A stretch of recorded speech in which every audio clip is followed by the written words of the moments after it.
morning, everyone. Welcome to City Hall. We're getting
Good morning, everyone.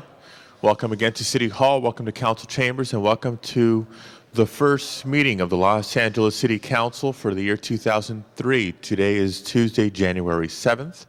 The City Council meets every Tuesday, Wednesday, and Friday at 10 a.m. Meetings are open to the public. We invite you to join us in Council Chambers. For those of you unable to attend council meetings, we can be viewed live from home on your cable station, Channel 35. We can be viewed live via webcast from the city's homepage or heard via council phone. Madam Clerk, would you please call the roll? Burnson, Galanter, Garcetti, Gruel, Hahn, Holden, Labange, Mizikowski, Pacheco, Perry, Reyes, Weiss, Stein, Padilla, 10 members present and a quorum, Mr. President. Thank you, Madam Clerk. The council is officially in session. Before beginning with today's agenda, this being the first meeting of the week, as is customary, we do have a Pledge of Allegiance in order. May I ask you all to please stand, and may I ask the council member of the 15th District, the Honorable Janice Hahn, to lead us. Thank you very much. Would you please join with me as we renew our pledge to the greatest flag in the greatest country? Please join with me. I pledge allegiance to the flag of the United States of America and to the republic for which it stands, one nation, under God, indivisible, with liberty and justice for all.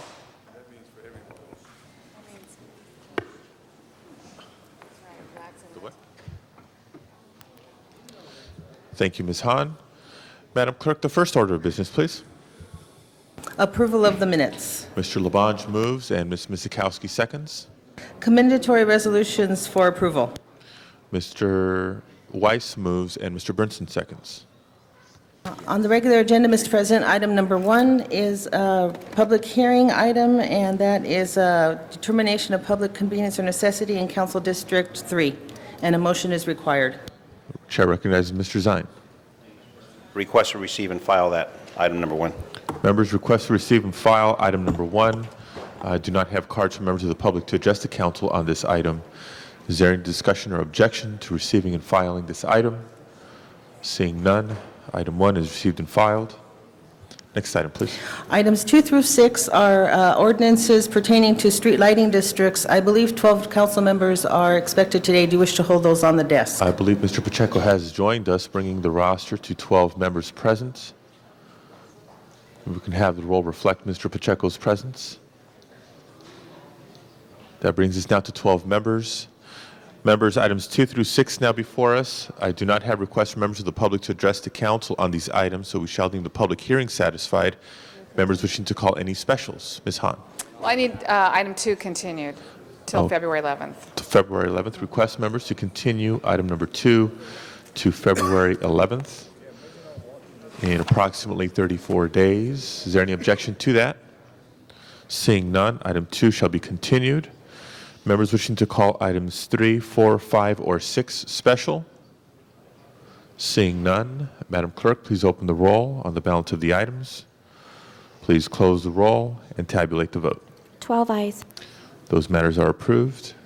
Next item, please. Item number 7 is a budget and finance report and communication from the Chair of Personnel Committee and an ordinance first consideration.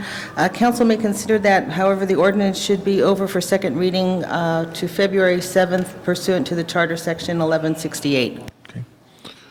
And on item number 7, I have not received requests from members of the public to address the council. Once again, we shall deem the public hearing satisfied. Members wishing to call item 7 special? Seeing none, Madam Clerk, please open the roll. Please close the roll and tabulate the vote. 12 ayes. Although we do have 12 ayes on this item pursuant to the charter, this matter does carry over for a second reading. Next item, please. Items for which public hearings have been held, items 8 through 21. Item number 21, there are 2 reports on the file and a motion is required. Okay, a motion is required on item 21. Members 8 through 21 are now before us. Public hearings have been held on these matters in committee.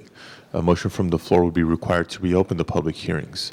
Members wishing to call any specials? Ms. Hahn. Let's call item 20 special. Item 20, call special by Ms. Hahn. Any other specials?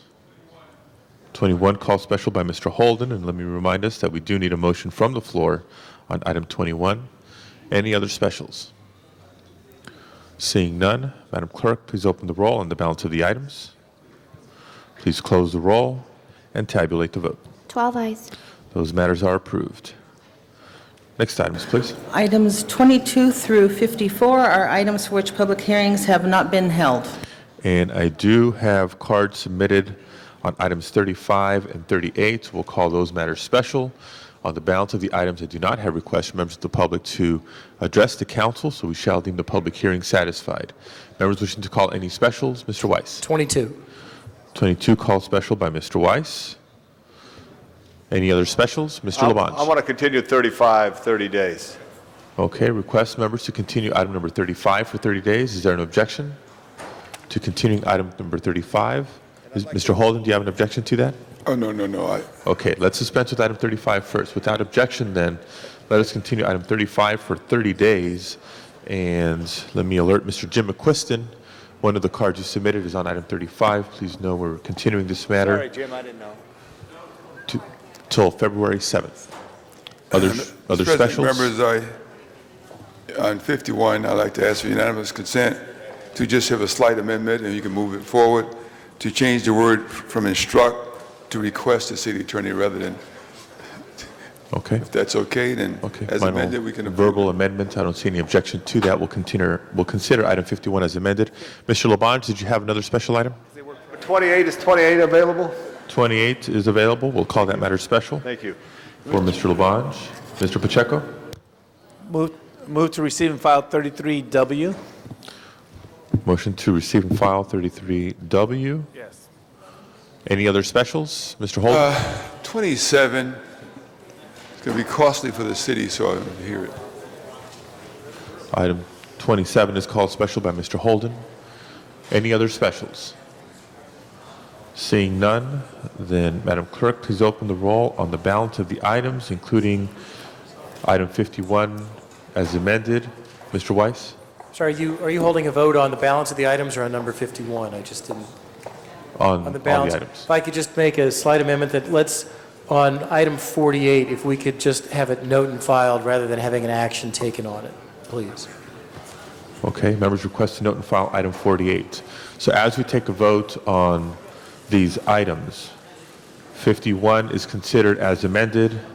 The motion is to note and file item 48, and a motion to receive and file item 33W. With the exception of the matters called special, Madam Clerk, please open the roll. Please close the roll and tabulate the vote. 12 eyes. Those are approved. Next item, please. The next items are the closed sessions. Mr. President, do you wish to hold those on the desk? Let's hold closed session matters on the desk. Going back to the items called special, item number 20 was called special by Council Member Hahn. Ms. Hahn. Ms. Hahn. Item number 20, Ms. Hahn.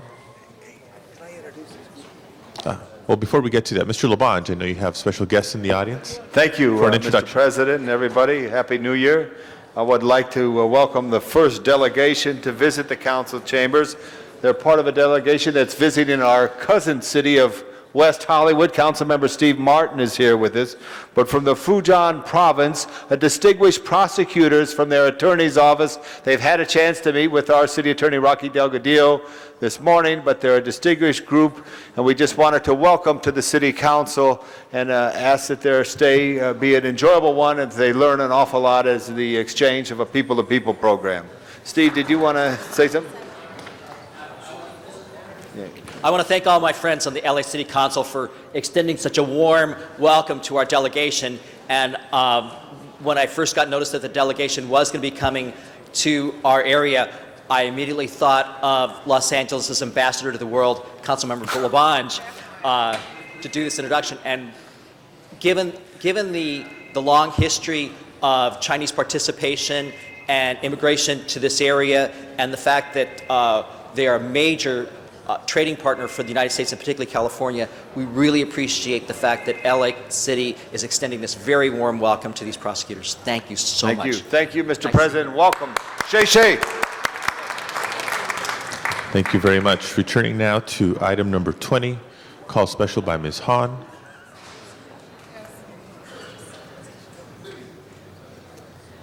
Thank you, Mr. President. Colleagues, I called this special because I feel, again, that this is an area where I feel we're not doing as good a job as we can in partnering with the school district and our Department of Transportation and exploring traffic issues around schools, parking issues around schools. Apparently there was a pilot program a year and a half ago that was instituted where we were going to look at putting speed humps around schools in each of the council districts, and that's sort of not really gone anywhere. So I know some of their members want to comment on this, but the reason I called it special was I would like to move that it go back to Education and Neighborhoods Committee, and that we really, work out some issues, particularly with the fact that the school district will be building about 85 new schools in the city of Los Angeles in the next few years. And in my opinion, the traffic issues, the teacher parking issues, the safety issues involved in that are enormous. And I at this point don't feel like we're doing a good enough job of partnering with the school district as we move forward in the construction of all these new schools. So if members would agree to that, I'd really like to flesh out a lot of these issues in my committee. Thank you. Thank you, Ms. Hahn. Members request to refer this matter to Education Neighborhoods Committee. Ms. Gruhl. I just want to echo Councilmember Hahn's comments. In fact, Eric and Janice and I were all jumping up to call this item special because we have seen the problems that occur in our neighborhoods. And I have taken the opportunity to begin, since I was elected, to go to all of the schools in my district. And they're not the schools that we went to in our younger years. There are schools that were built for 400 that have 1,200, 1,500 kids, where parents are having to drive their kids to that school when it used to be a neighborhood school where people walked. And the impacts on those neighborhoods is tremendous. And particularly, we had a problem in North Hollywood High School, and we went out with 10 of our senior lead officers one morning at 7 in the morning, and tickets were given for kids for jaywalking and teachers, actually, who were jaywalking that day. And as you can see, that the neighborhoods are greatly impacted, and schools are so critical, and we're building schools in neighborhoods that I wholeheartedly support Councilmember Hahn's recommendation for it to go back, and look forward to participating in that. One thing that I would like to mention, and many of you may have read in the paper, I don't know if it was yesterday or on Sunday, Hannah Beth Jackson, who has increased fines in areas around schools for parents and others who break the law around those schools. And so I'm going to look towards introducing a motion and working with my colleagues, all of you, to ensure that, again, we have safety around our schools and also understand the concerns of our neighborhoods. So look forward to it going back and having a much further conversation about this, and being creative, thinking outside the box on when we can work with the school district in those communities. So look forward to that. Thank you, Mr. President. Thank you, Ms. Gruhl. Other members wishing to be heard on this item? Just one other thing I wanted to mention is we've talked about, we have transportation officials that go on Ventura Boulevard, other major intersections in the morning and in the evening when there are big problems. I'd also like us to look at, Councilmember Hahn, where we look at having some of those deployed at schools. Because there's also a high intensity of traffic that concerns those areas. And so maybe working with Transportation Committee, Mr. Bernstein, and Ms. Hahn, we can do that. But I think that'd be another issue I'd like to see us address. Thank you. Thank you, Ms. Gruhl. Other members wishing to be heard? Mr. Labange. Thank you, Mr. President. Thank you, Ms. Hahn, for calling it so special. I take my daughter to school, and we have a little that we adopted from at the same time that Councilmember Weiss and his school, Wonderview, I believe it was, and the valet, which is parents putting a little vest on, and they got my old water and power vest, and they assist people at the curb. But education is so important. I just wanted to remind everyone, traffic education, traffic safety around schools is so important. It's a goal that we should have every day. 44,000 Americans lose their life a year to road accidents, traffic accidents, pedestrian accidents. So I think it's good that we discuss this our first meeting of the new year to set a goal for ourselves too to improve traffic safety throughout Los Angeles. That everybody slow down, to take the edge off, take the pledge, and slow down and pay attention. And be aware of that traffic safety around schools. Thank you all very much for that, Ms. Hahn, and your work. Mr. Burnson. I don't mind, obviously, taking a look at increasing some surveillance around the schools, but I want to remind all of you that the question of safety around the schools also is a responsibility of the school district, and I don't know that they are exercising. As you said, you saw a school teacher jaywalking. Well, you know, the truth of the matter is that if our traffic laws were enforced in this city, which they're not, they are not enforced, I'm saying that, and you know it's true, Dennis. You know that it's true. We would probably have about 50% of the drivers in this city wouldn't be able to drive anymore because they'd have their licenses taken away. People don't stop for stop signs. They don't stop for people in crosswalks. They go through red lights. I mean, we just don't, we have a lack of enforcement on the part of the police department, and we have a failure of the courts to properly give justice to these people and take them off the streets who continually violate our traffic and safety laws.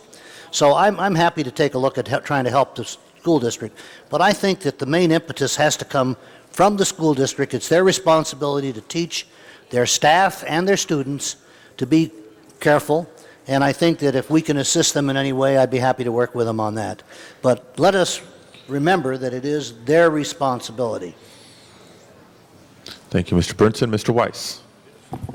Thank you, Mr. President. I just want to let my colleagues know that if this is something that you're grappling with in your district, it's something that we've been grappling with in my district for the last year and a half. And we actually have a program in our district offices called Schoolmates, where we go out and work with the school, with the community, and with DOT and LAPD and try to come up with better traffic circulation plans around schools, whether or not we get the department to do it or not, because as Mr. Burnson knows, sometimes they do, sometimes they don't. So we're just doing it, and we're happy to help any of you in any way we can. I don't know how many of you saw the article in the LA Times on Sunday about a new, or what appeared to be a new state law. Did you just talk about that? All right, well then I'll defer to you on that. And you were right to read that article, Ms. Gruhl. Okay, thank you, Mr. President. Mr. Pacheco.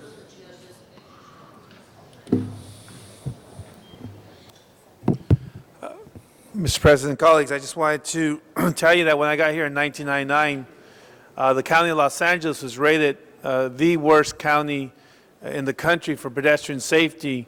And I had some tragic incidents occur in my district. And I really believe it comes down to a couple of things, and Mr. Burnson's right, that enforcement is key to the whole process, but also we need to look at our basic philosophical view that the Department of Transportation is in the business of moving cars, and we got to look at that more closely and start balancing that with protecting pedestrians. And that's one of the things that I've been fighting for since I got here in 1999. One of the ways that I'm looking at helping us all out is right now going through committee, going through the city attorney's office, is increasing each ticket by $5 and to establish pedestrian safety programs in each of our council districts. The city attorney is doing their evaluation. You may or may not know this, but we need to compare our ticket rates and look at other jurisdictions in the surrounding area before we can actually move forward.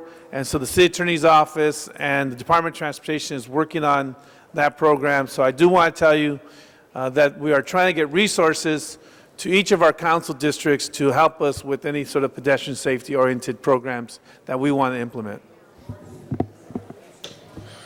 Mr. Holden. Mr. President, members, I think we're about to cause a problem for ourselves, because if we can identify a need to put stripings around schools or include a traffic signal and then failing to do it because the school district don't provide the funding, then of course they'll say we were negligent as a city and you're going to be liable if anybody's hurt in and around that school area. I think we have to establish as a policy that when we build buildings, whether they're schools or not, that we have traffic mitigation monies provided by those who are constructing a project in the city of Los Angeles. That's what we require of developers. We have trip fees. We have ways of collecting the funds to offset the impact that the traffic is going to be caused by that development. And so we have to be consistent. It's not that we are not pointing out that the schools may cause the problem, but we do this because all developments and the impact of additional people in the area and traffic in the area cause the problem for which we have to respond. We're required by law to do what we can do, reasonable and feasible, to keep the streets safe. Crossing guards, crossing section, traffic signals, and so on. But to put ourselves on the limb saying that if you don't give us the money, then we may not put the traffic signal in, may not put the cross stripings in, then you're inviting a problem. And God knows we have enough lawsuits. We have to settle those things every day. So if you want to hold this over until you can take another look at it and say that it should be compatible with the existing law that says trip fees, traffic mitigation plans, well, let's send it to committee then. Fine, you'll do it there. But it should be done, Mr. President. Mr. Burnson for a second time. You know, it's not often that I agree with Mr. Holden, but he's so right this time. Actually speaking, if this were a private schools have to mitigate the traffic impact. Public schools don't. So, you know, I think that there is a responsibility on the part of the education system to take some concern for safety and for traffic mitigation. And maybe these are things that we need to work out with the Unified School District. Hopefully some of these things can be resolved. But absolutely right, Nate, people have to mitigate their traffic. That's what your Amundsen suit is all about, that you're going to join in the lawsuit because you're dealing with a traffic situation. Now, if that were a LA Unified School project over there, they wouldn't have to do anything. They could just go ahead and do what they wanted. They wouldn't need your approval. So I think we need to look at that, and we need to have some dialogue with the school districts over these traffic mitigation and safety measures. Mr. Labange. Thank you, Mr. President. I just wanted to say, as it goes back to committee and comes back, traffic is the biggest issue after public safety, after personal safety that affects the people of Los Angeles. Yesterday, I met with the officials from the city of Burbank, where we discussed issues related to traffic and other things in the Barham and all the equestrian center and the river. And then we started talking about traffic, and that is the biggest issue in a small city or a big city that affects all of our region. So we're looking forward to it. I would ask one request of Ms. Hahn as the chairwoman, is when we eventually get back to council, because I do believe we got to ratchet up, that we do have the representative of the entities at the table here, so we really focus as a unit of government on traffic and traffic safety. As a representative of the chief of police, a representative of the Department of Transportation, the general manager, and of the school district, so we can all get together and make sure we push the agenda of traffic safety and pedestrian safety throughout the community. Thank you, Mr. Labange. Again, members, there's been a request to refer this matter back to Education and Neighborhoods Committee. Is there any objection to that? Seeing none, this matter is so referred without objection. Madam Clerk, next item, please. Item number 21, called special by Councilmember Holden, and there are 2 reports on that file. Mr. Holden. Mr. President, I'd like to ask the Chief of Engineer to come and talk to us about this, or whomever they designate. May I ask you to press your button, please? Oh, yes, thank you.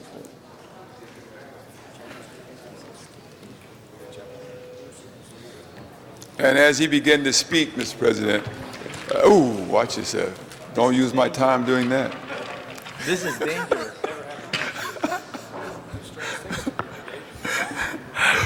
Good morning, council members. As you begin to address the issue, I want you to be mindful of the fact that there's an earthquake in San Francisco where the bridge collapsed. And subsequent to that earthquake, we in the city of Los Angeles passed a bond measure in order maybe $500 million or more in order to reconstruct the bridges here and reinforce these bridges, along with the City Hall. $97 million was set aside for City Hall at that point in time until they decided to put it on floaters. And then they raised the price. But the fact of the matter is that the money went for the bridges. They were in the process of reconstructing the bridges, retrofitting the bridges. And then the chief engineer came up and said, oh, it's all done. We don't need to do that anymore with that money. Let's use that money for City Hall. Even though the taxpayers and voters voted to appropriate the money because we told them we were going to retrofit our bridges. Now you're saying that we don't meet the B level in some cases. And so would you respond to what you have before us in the report? You are knowledgeable about what happened in San Francisco and what we did to respond to that, to make our bridges safe, and we stopped the program, and why did we stop the program? Thank you, Mr. President. You can hold my time. Thank you very much. My name is Peter C. I'm the program manager for the seismic bond and the bridge improvement program. And currently, we have submitted the GASB report. To address Councilman Holden's question, the seismic bond program did complete the City Hall project, and also we did complete 21 of the 22 bridges that are seismically deficient that was listed in the program. The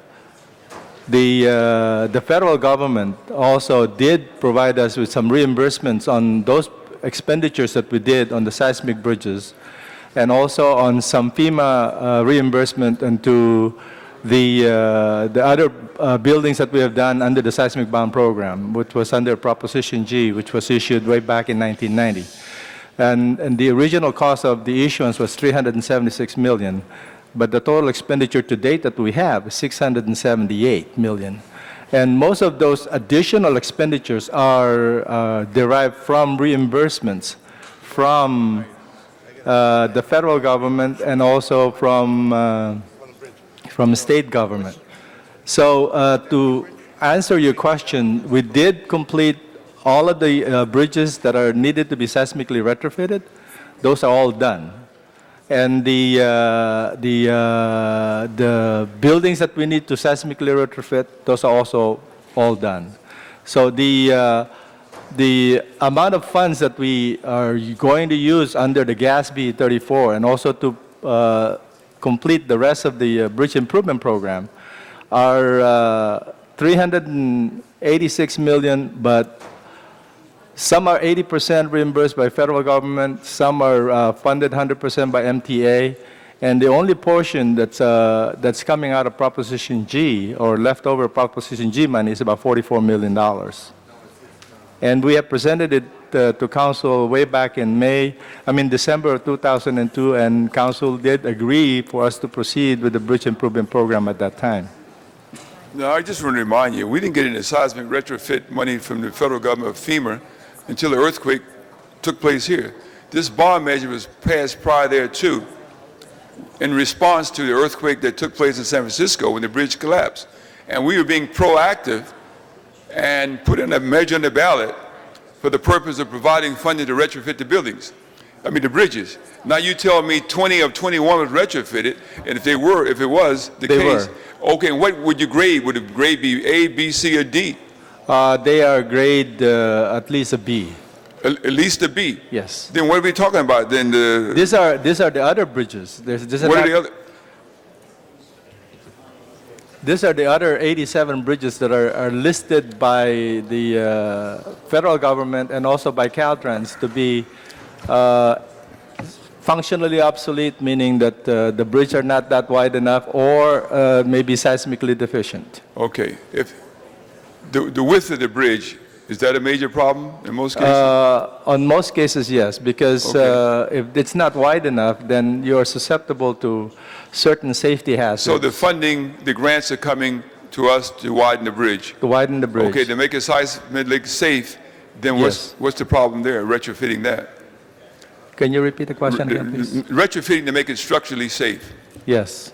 How many bridges there? There's going to be a total of 87 that needs to be rehabilitated under our program. Including the widening of the bridges? Including as well? the widening Well, of the I'd like to know what's the bridges. difference between the two, because I just want to say in closing, Mr. President, when you go to the public, you ask them to vote for a bond measure to do a certain job, and then it's not done. I can clearly go through and diagram what has not been done with the money they voted for. And what they were, because they took the money. The engineer sat right at that table, said, I'm going to remove the money from the bridges program and put it in City Hall because all the bridges are done. And we have a tape on that. Can I respond to that Go ahead. specific question? The amount of money spent on City Hall was spent under the seismic bond program. No additional funding came from any other place except the seismic bond program. I know that. You used it. And also at the same time, we also seismically retrofitted. You went from $97 million to nearly $300 million on City Hall, took the money from the bridge retrofit program, and I rest my case. Thank you, Mr. Holden. Other members wishing to be heard on this item? If not, we still need a motion on item 21. We have 2 committee reports before us. Do I hear a motion from the floor on item 21? Is there a motion from the floor on item 21? Mr. Pacheco?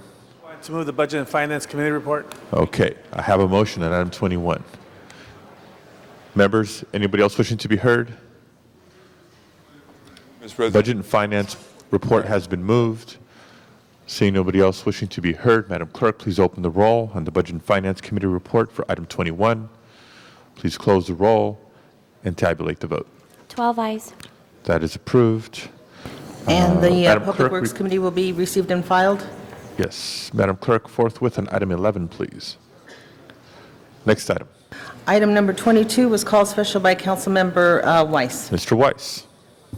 Thank you, Mr. President. Colleagues, this is a really strange issue involving a matter in my district where an individual has requested, and I'm reading from the summary of the report here, the renaming of a private street because he's building a house on the property it serves and wishes to have it named for his wife. Well, that's okay. It's a private street. I guess you're allowed to do that under our city law as long as you pay a certain fee. And you pay the city a fee, and the city processes your application, and then voila, you've got your own house and you've got your own street now named after whatever you want it named after. The problem that I discovered a few months ago was that the fee you pay does not offset the city's costs. And I'm looking at Ms. Miskowski, we've had so many of these issues come up recently where there's an old fee structure in place and it doesn't help the city recapture what it costs the city to actually do the work. And I've been told here that the fee is about $300. Oh, here it says an additional $1,200 will be required from the general fund for this request. It's right there in this report. Now, I don't think it's fair to penalize this applicant because the applicant's done what the applicant was supposed to do. But clearly this fee needs to be changed. And so I can't think of a good legal cause to stand in the way of doing this today, but I would like to ask the department, whatever it is, the Public Works Department, to provide a report to us on what the fee ought to be to capture all of the city's costs. So in the future, when someone wants to do this for a private purpose, we can recapture their cost. So that's my motion. And Mr. Burnson, you want to say something. You're pushing buttons. You're using the electronic devices you have here. Come on, Mr. Burnson. Call on Mr. Burnson, will you? I want to hear what he has to say. Mr. Burnson. Thank you. Well, you know, there's a lot of things involved other than the costs on these things, particularly on a name change. On a new street where there's a new development and so forth, it's not a problem, or not as much of a problem. But you have people who live on this street. Nobody lives on this street, Cindy? 11, and it's a private street that goes off of Karen Drive right into a golf course. I think there's only one property owner. So, And I think they're the ones that want it? they're the ones who want Whatever it. happened to that other girl? June Rose is, I think, the first name. It was probably the developer's name when he got the street the first place. The So property now they was want to sold. put their name on it, huh? Right. Well, I think they should pay for it. I'm going to move that we approve it, but on the condition they pay the additional $1,200. Ms. Miskowski?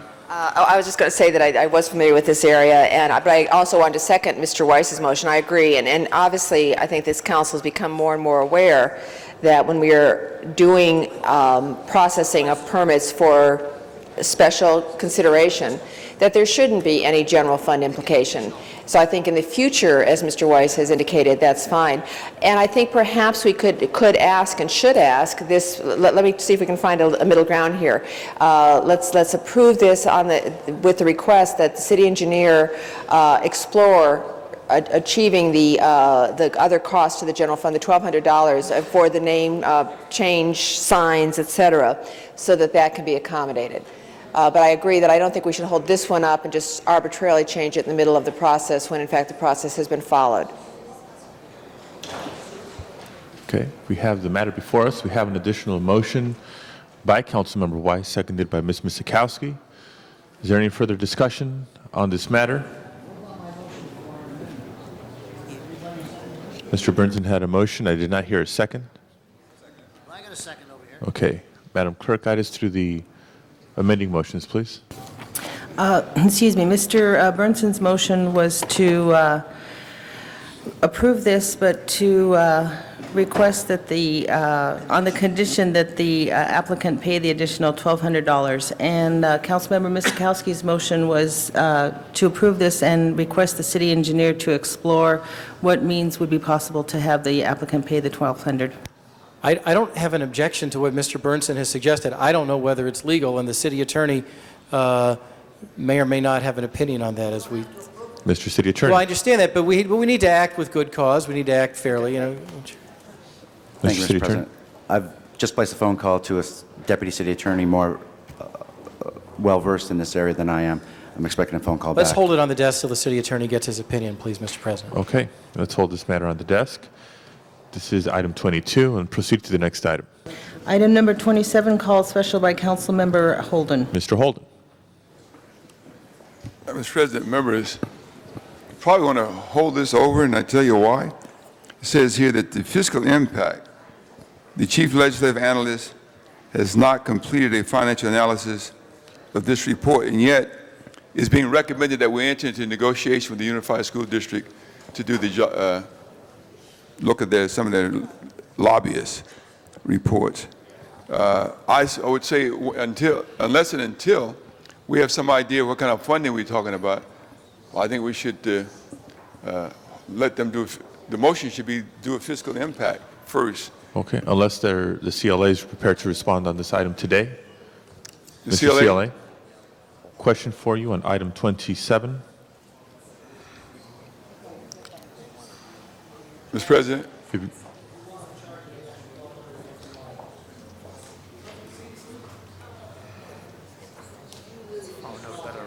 Huh? The USD is here, and the Ethics Commission as well.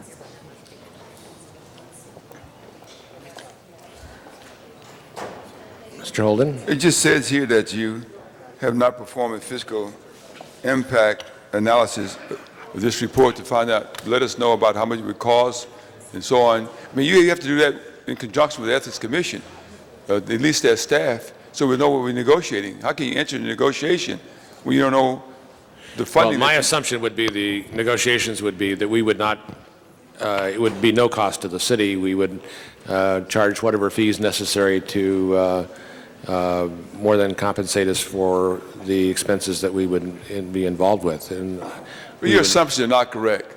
Pardon me? You heard me. Your assumptions are not correct. And unfortunately, you're a bright guy, and most of the time you're right.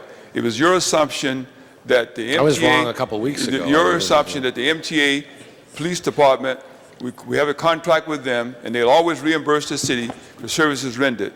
And now we know they're in the trenches and negotiating with us once again and saying, we'll pay this, we won't pay that. Our Ethics Commission do city work. And the moment you start letting them perform services for outside agency, the price is going to go up. You won't be able to recognize what the cost is, and it becomes a real problem for us. They may have to add more staff. It could become even more confusing. I mean, let them do their own. Let them go to the state. I mean, you don't want to get into negotiating contests with the school district. They don't want to pay for the stripings right now. Leave it alone. I would say just let them do, they have another place to go to get this, have this service provided. And I'll hold my time while you speak. I have a quick comment. As part of this negotiating process, we've discussed this issue with our Ethics Commission staff, and it is the full intent to seek full cost recovery for any contract we have with the school district. We don't expect this to be a very expensive program because essentially they're going to use a database in a process we've already created. So we do expect full cost recovery. Thank you. The chair recognizes Mr. Padilla. You were holding my time, weren't you? All right. Yeah, you let it go. I could support this only and only if it's modified to say cost plus fixed fee. The fact of the matter is that you keep a time log of the time you spend providing the services for the school district, and that's what we build them for, so it's open-ended. If you go and say we can provide a contractual services for them, That's fine. Yeah, that's fine. cost plus fixed fee? That's a good recommendation. The commission Well, staff is that fully sounds- supportive of it. All right. Okay. Thank you, Mr. Holden. The chair recognizes Mr. Padilla. Thank you, Ms. Miskowski. What I was going to offer Mr. Holden was I had no problem in continuing this matter if you needed to hear from representatives of the school district and from our Ethics Commission directly. But the questions you're raising now were raised in committee. And if it's not reflective in the committee report, it should be that the school district is on record to fully reimburse the costs of running such a program to the City of Los Angeles. So let me just give you a little bit of background as it was presented to me by members of the school board. They see the City of Los Angeles Ethics Commission and the lobbyist reporting requirements and system as a model that they seek to implement in LAUSD. To fill a void, because there's a lot of lobbying activity in and around school issues, in and around the school district, and aimed at the school board, but there's no disclosure requirements as we have in place in the City of Los Angeles. So as to not reinvent the wheel, what they were approaching the city with was a proposal to have the city carry out this function for them on a temporary basis, then pay the full cost of running this program or the system for them until such a time that they can do it on their own. So it was always their full intent to reimburse the city for all costs incurred, whether it's staffing costs or any other costs you can imagine, and that's part of what was going to be fleshed out during these negotiations. So we're not giving a full-fledged approval to a specific system or specific agreement or MOU. What we're saying is our relevant staff get together with the school district relevant staff and hammer out an agreement that will come back to us for approval, but based on that condition that the city's costs be 100% reimbursed by the school district. So I think it's a good initiative on the school district's part. I think the city is in a position to be able to help them in this effort, which is to everybody's benefit, and it would not, at the end of the day, cost the City of Los Angeles a penny. Mr. President, in contract negotiation, you got to be absolutely certain that there aren't any loopholes in the contract which allows certain things to escape through. And if you say the cost plus fixed fee, that's fine. And the intent is until the school board can train its personnel to do the job itself, that's fine. Then therefore, we should include as a part of this the contract negotiation that we will train their personnel and can hire according to their sign-off to bring in additional personnel, and then once they are satisfied that that personnel is well trained by us to perform the services that they want, then they removed from us. And therefore, there'll be no additional costs incurred by the city in terms of adding on personnel, and then they're there forever. Right. So I would say that once you begin to, and he's saying yes to that, once you begin the negotiation, you got to have an ironclad, airtight contract. You know, they have fixed fee plus incentive. They have all kind of contracts. We got to make sure that we are protected. And, you know, I'm not going to be around here, but certainly this means we've discussed it. We're saying the same thing, Mr. Holden. What you're saying is right. What I'm pointing out is that was raised in committee. The school district is on record as agreeing to these conditions, these parameters.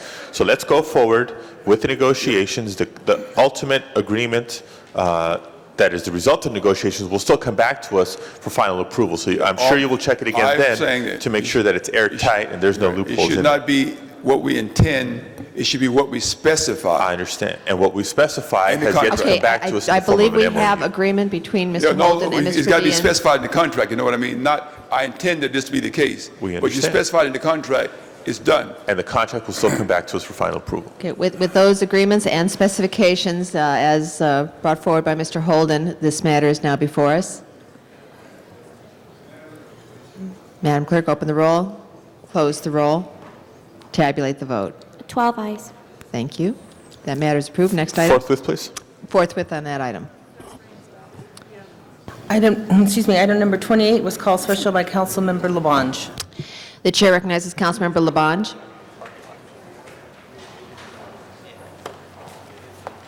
Item 28. Sorry, I didn't hear that, Cindy. I apologize. This is just a small parcel of land, believe it or not, in the heart of the city that's not part of the city of Los Angeles. It's in the area right by CBS and the A.F. Gilmore property at Pan Pacific, and I just ask for your support and looking at this to approve it because I think it all should be part of Los Angeles. And I thank CLA staff and John Wickham for his efforts here on this and every bit of the real area of putting this parcel together. Thank you. Thank you. Ask for an aye vote. Thank you, Mr. Labange. Other members wishing to be heard? Seeing none, Madam Clerk, please open the roll. Please close the roll and tabulate the vote. 12 ayes. That is approved. Next item, please. Item number 38, call special for cards from the public. Item number 38 now before us. We do have one speaker card. The council calls forward at this time Mr. Jim McQuiston. Happy New Year, Jim. Jim McQuiston, East Hollywood Community Association. I want to issue a Happy New Year to all you great councilmen who are doing a great job. And women, I'm sorry. This matter, we went through a protracted variance battle with Walgreens Drugstore. We won. And now an even better solution to this matter has come up, but it takes a while to get everything in place. And I want to congratulate our councilman and his staff for being very, very inventive. And I think this is a great solution. It gets around a lot of problems. It doesn't do any harm at all to the city. In fact, it makes the city better. And so I'd urge your support for this and hope that we see many more of these inventive solutions to our problems. Mr. Garcetti. Thank you, Mr. President. Thank you, Mr. Quiston, for those kind words. Colleagues, I know there's other items that have to do with Walgreens on the agenda today, or there were. Walgreens is looking at this site at Sunset and Western and wanted to just hold this up as an example of where the community can really win at the same time that Walgreens is able to meet its needs as a corporation. And as we're talking about a lot of mixed use development, this is an example of where we're going to hopefully be able to do some affordable housing right above a Walgreens and bring that store right to the streetscape instead of setting it back like we do with so many parts of the city. And the community really had worked on an area plan along the Red Line, and this is one of the examples of where we can make sure that we encourage pedestrianization along a corridor that's one of the most pedestrianized in the city. But also to have that combination of housing, services right below, and encouraging people to come back to the streets of Los Angeles, not just to drive through them and do all their services in cars. So hopefully this is a real win-win example and one that can be replicated throughout the city. So I urge your support, and I thank Mr. McQuiston for being down here too. Thank you, Mr. Garcetti. Other members wishing to be heard? Well, if that concludes council discussion and the public hearing is closed, Madam Clerk, please open the roll on item 38. Please close the roll and tabulate the vote. 12 ayes. That is approved. Next item, please. Mr. President, item number 22 is still on the desk. I believe council members are having discussions on that. Do you wish to go to public comment? Let's proceed to public comment. An opportunity for members of the public to address the council on matters within our jurisdiction, but not appearing on today's agenda. The council calls forward at this time Ms. Lucia Miller. Ms. Miller, are you still with us? Ms. Lucia Miller. Going once, going twice. With Ms. Miller no longer with us, this concludes public comment for today's meeting. Returning now to item 22, Mr. Weiss, I see you conferring with City Attorney staff. Do we have a resolution yet? I'm still asking them their opinion. Give us another minute if you wouldn't mind. Okay, Madam Clerk, let's do housekeeping. Council has motions for posting and referral. Motion shall be posted and referred. There are excuses on the desk. Councilmember Zine requests to be excused on Wednesday, January 15th, to leave at 11:30 for city business that meets council policy. Mr. Zine is excused. Also on Tuesday, January 28th for city business, and Tuesday, January 21st for personal business, and those all meet council policy. Okay, excuse granted. And there's also request from Councilmember Galanter to be excused Friday, January 31st for city business that meets council policy.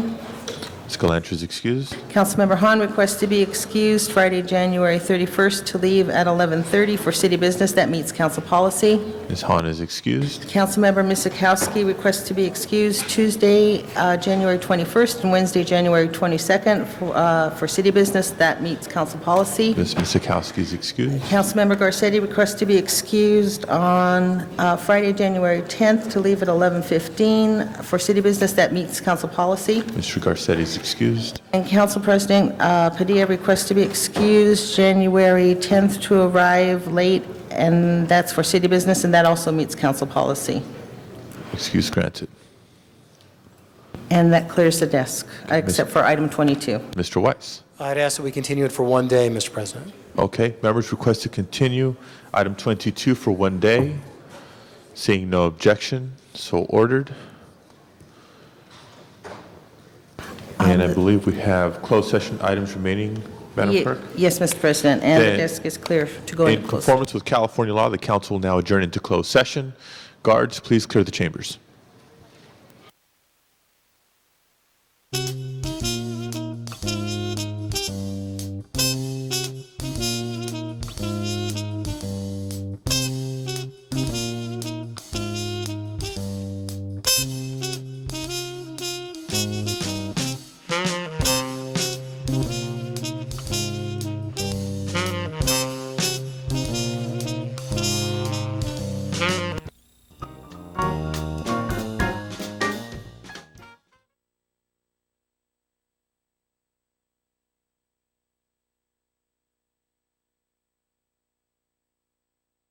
Settlement in the case of Clinton Guthamiller versus City of Los Angeles, and that's a workers' comp claim, and that's in the amount of $104,305. Please open the roll. Please close the roll and tabulate the vote. 12 eyes. That is approved.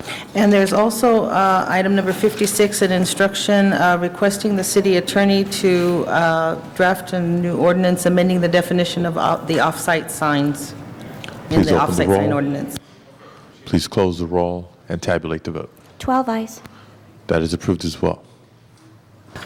Not on the agenda, Mr. President. There is a special one. It's a motion presented by Councilmember Pacheco and seconded by Councilmember Gruhl. The city attorney will explain the need for the findings. Mr. City Attorney. Thank you, Mr. President. On January 6, 2003, a fallen tree forced the vacation of two families from their rental units at 420 and 420 and 1/2 Newland Avenue. Since that date, the city's housing department has determined that the tenants are eligible to receive calamity-based displaced tenant relocation assistance funds pursuant to both the California Government Code and City Council rules. Council must first make a finding that there is a need to take immediate action on this matter, and that the need for action came to the attention of council after the posting of the agenda for today's council meeting. If such a finding is made, the department requests that council authorize the disbursement of such funds. Members wishing to be heard on the findings? Seeing none, Madam Clerk, please open the roll on the findings. Please close the roll and tabulate the vote. 12 eyes. Special matter now before us. Members wishing to be heard on the motion itself? Seeing none, Madam Clerk, please open the roll. Please close the roll and tabulate the vote. 12 eyes. That is approved. Forthwith, please. Next item. That clears desk, Mr. President. Okay. Members, are there any announcements today? Any announcements other than Happy New Year to all? Welcome back from our recess.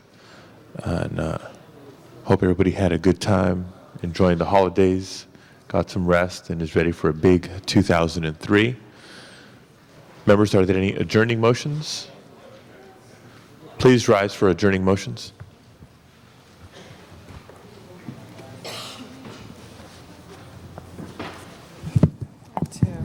I'll be able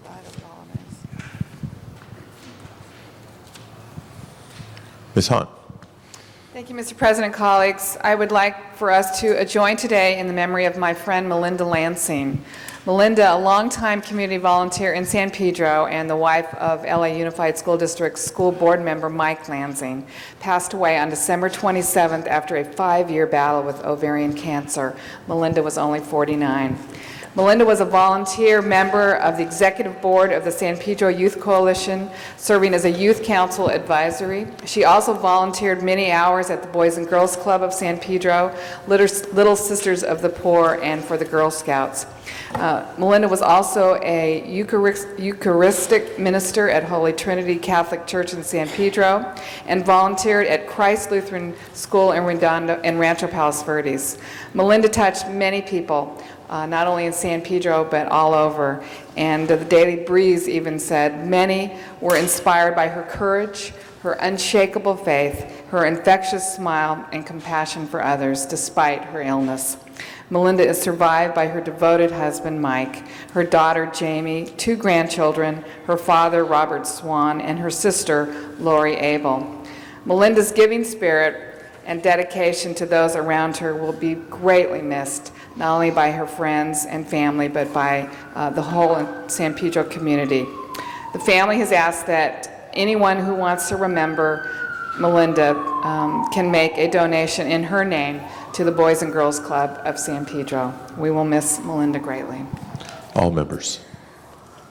Mr. Burnson. I have another one. You Sorry. go ahead. I'll do it after you're through. Okay. I have one more that I would ask that we adjourn today in the memory of Mr. Roy Farron, who was a resident of San Pedro and who passed away on January 2nd at the age of 75. And Roy was a very active member of the Harbor City, Harbor Gateway Chamber of Commerce, and after years of service, he was designated as a lifetime member of the Chamber's Board of Directors. Roy never missed a Chamber committee meeting, mixer, breakfast, or fundraiser. He was truly dedicated to the business community. He was also a member of the Harbor City, Harbor Gateway Lions Club and was a past district governor. In his role, Roy diligently worked to improve the quality of life for children in the local community, which has been, of course, the mission of this particular Lions Club. Roy is survived by his daughter, Debbie, his son, Doug, his father, Raymond, 10 grandchildren, 1 great-granddaughter, 2 brothers, and a sister. He was an outstanding volunteer who served his community with dedication and pride, and he really will be missed by all of us. Thank you. Thank you. Mr. Burns. Yes, I'd ask that we adjourn in memory of my cousin Rose Goldwater, who passed away Sunday in Bakersfield. She was in her 90s, and of note, she has a son and daughter, survived by a son and daughter, and 1 younger sister who lives in Los Angeles. But of note, I was her ring bearer at her wedding many years ago when I was about this big. So I'd ask that we adjourn in memory. I'll furnish the information through my office to the clerk. Mr. LaBonge. Thank you, Mr. President, members of council. Over the course of the last couple of weeks, as any time some passes, it's tragic, friends, family, but some notables passed. Herb Ritz, who was a great photographer, native Angelino, who photographed all the superstars, and as the legend goes, he was in 1978 driving out in the desert with his buddy Richard Gere, and they had a flat tire in their old Buick. They changed the tire, and he picked his camera up and started shooting pictures, and then later evolved to one of the greatest still photographers. He was 50. He had brothers in Los Angeles. Here they had a family furniture store, and he's survived by his partner and his mother and his brothers. I also would like to recall his memory as an inspiration, as myself, as someone who shoots the camera. Those people who take the ability to capture what's on film, what's in life, whether it's still or motion pictures. And the next person I wanted to ask that we adjourn in memory of is the great Sid Gilman, who died in Century City. He relocated here in Los Angeles. He's 91 years old. It's beautiful to live to be 91. Poor Herb was only 50 when he died of illness. Sid Gilman was 91. He revolutionized the game of pro football. He was a head coach of the Los Angeles Rams, also the Los Angeles Chargers, then San Diego Chargers and Houston Oilers. His father ran a theater business, and in the theater business, and this is the film connection, was that he would take pictures of film in the 30s and early days and scout teams and look how they played and revolutionize the game, because as they say, as coaches say, film does not lie. And we see that in the paper today when they spoke about the New York Giants and the San Francisco 49ers in their game You last. haven't been in the movies lately. Oh, that's true. But football films don't lie there. But he was a tremendous innovator of the game and passed the ball. And here we have the Super Bowl coming to San Diego in a couple of weeks. But he influenced coaching throughout college and professional ranks. He truly was a very special person. He's survived by his loving wife of many years and children as well as grandchildren, and 8 grandchildren and 3 great-grandchildren for Sid Gilman. And finally, again, as we talk about film, one of the greatest cinematographers of all time is Conrad Hall. At 76, he passed. He was a great cinematographer of Butch Cassidy and the Sundance Kid, and also many other films throughout his career that he took advantage of his style in creating classics on film and the way it is. A cameraman is a very special person in Hollywood, those who direct and capture the work of actors. And I know we all love actors, but that cameraman is able to take the light and create an image on film that lives forever and ever. And we could all still, right now in our minds, of Sundance, Butch and Sundance running out at that last scene in the picture, in the freeze frame, in the sepia tone. I mean, it was just absolutely tremendous. He has a family. His son's a cinematographer as well as his daughter, who just did a wonderful film on This going to be a New long Zealand. story, Tom? No, I just tell you, he was a great man, Hal. And when you go, I'm going to talk about you a long time and say how you always interrupted. So God bless you. Hey, I may outlive you. No, that's good. But I wanted to mention about these 3 individuals, Conrad Hall and Sid Gilman, and also Herb Ritz, as people, unfortunately, who passed, and that we recognize them as this council sees the contributions they made to the world that is so much part of our life in Los Angeles. Thank you, Mr. President. Thank you, Mr. Labange. Mr. Pacheco? You go, boy. It's going to be hard to follow that, but I think on a more serious note, just wanted to adjourn in memory of 6-month-old Alicia Garcia, who died of SIDS, sudden infant death syndrome, on December 26. She was survived by one of my constituents, her mother, Nancy Rivas. Ms. Perry. Thank you very much, Mr. President. This first one, I believe Mr. Holden will want to sign on with me. This is for Jerry Langford Jr. He was murdered in a drive-by shooting on Christmas Day in CD10. He was on his way to his car, walking away from a family gathering with his 13-month-old child in his arms when he was killed. He is the son of Jerry Langford Sr., who was the operations manager at the Augustus Hawkins Park on Compton and Slauson in the 9th Council District, and I ask that you join me, Mr. Holden, in remembering this young man. The next one is for Omar Ibarra. 5 minutes after midnight, January the 4th, he was a constituent of the 8th Council District, died in a tragic car accident at the intersection of Jefferson and McKinley. His vehicle struck a lamp pole, causing his death, and he was only 23 years old and will be missed by all those who knew and loved him. And I'd like to adjourn today in his memory. And the last one is for Professor Tsuyoshi Sato, who passed away unexpectedly on December the 28th, 2002. He was 59 years of age when he passed. He was the youngest of 12 children, born on July 12th, 1943 in Kitami, Hokkaido, Japan, to Yoshikichi and Masayo Sato. Professor Sato was known for establishing the master's and PhD programs in occupational therapy at Sapporo Medical University in Japan. Subsequently, he was appointed dean and professor of the School of Health at Sapporo Medical University. Since occupational therapy was an unknown field in Japan, the Japanese government sent Professor Sato and others to the United States to learn its methodology in practice. He brought this knowledge to Japan and became one of its pioneers in occupational therapy. Specializing in children with learning disabilities, he dedicated his life's work at the Sapporo Medical University to building the occupational therapy department. In addition, he served as Japan's delegate to the World Federation of Occupational Therapists and as that organization's first vice president. Through that work, he was involved in setting educational standards for occupational therapy worldwide in such countries as Thailand, Malaysia, China, Taiwan, Portugal, Sweden, Africa, and Australia. He was interested in facilitating exchange programs between Sapporo Medical University and universities abroad. He lectured extensively all over Japan and served on many editorial and organizational boards.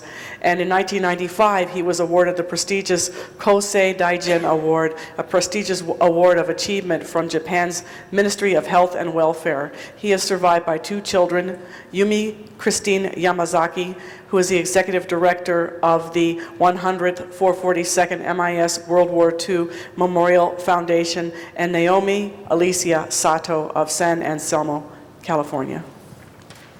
Thank you, Ms. Perry. Mr. Weiss. Thank you, Mr. President. Colleagues, I ask that you join me in adjourning today in memory of Charles Isaacs, who passed away on December 13th of last year of cancer at the age of 88. He was a well-known comedy writer. He worked with Bing Crosby and Milton Berle in the early days of radio and television. Red Skelton, Bob Hope, served as the head writer of the Red Skelton Show, the Dinah Shore Show. He also, early in his career, worked on visual gags for Merry Melodies and Looney Tunes. Maybe Mr. Labange can cite us some examples of his work. I don't know. But he was a Coast Guard veteran and is survived by his wife of 61 years, Doris Isaacs, as well as his brother, Ken. Thank you, Mr. Weiss. Mr. Zine. Thank you, Mr. President. Colleagues, request we adjourn in memory of Melvin Staylor. Melvin was born June 19, 1926 in Pennsylvania. He was an active member of Temple Aliyah. Melvin is the cousin of former council member Joe Wax. Melvin was a successful businessman, loving husband, and a wonderful friend.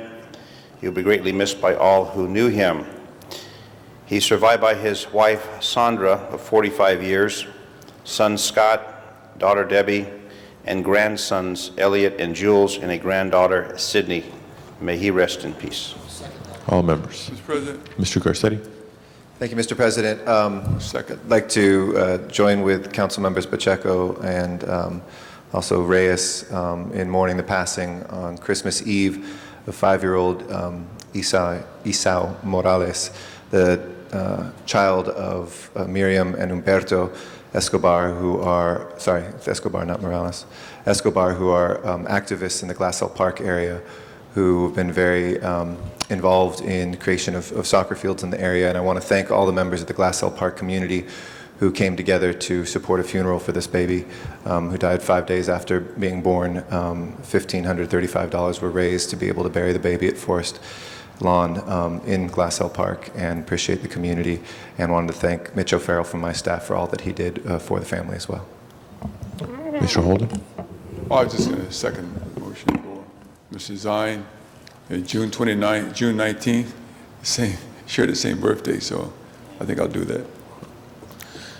Members also request that we adjourn in memory of attorney Joseph Remco. As many of you may know, he was a longtime counselor to a generation of Democrats, capital D. He passed away when the helicopter he was piloting crashed near the Sacramento River last Saturday, January 4th. At the age of 58, he had become a fixture in California Democratic politics and a First Amendment and elections law expert, representing the party and organized labor in a number of cases. And he's also among the attorneys who have unsuccessfully, so far, sought to have legislative term limits ruled unconstitutional. He certainly made his mark in politics and democracy, lowercase d, in this state and in this country for years to come. May he rest in peace. Madam Clerk, please call the roll.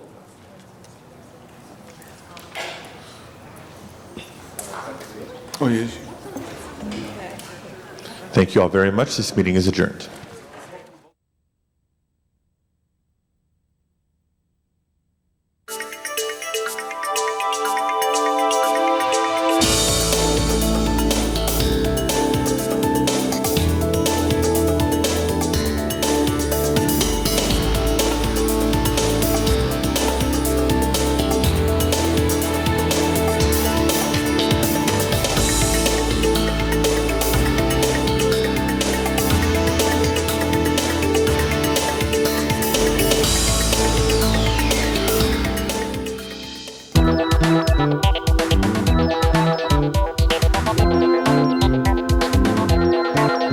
You are watching LA City View, Channel 35. Your city, your channel.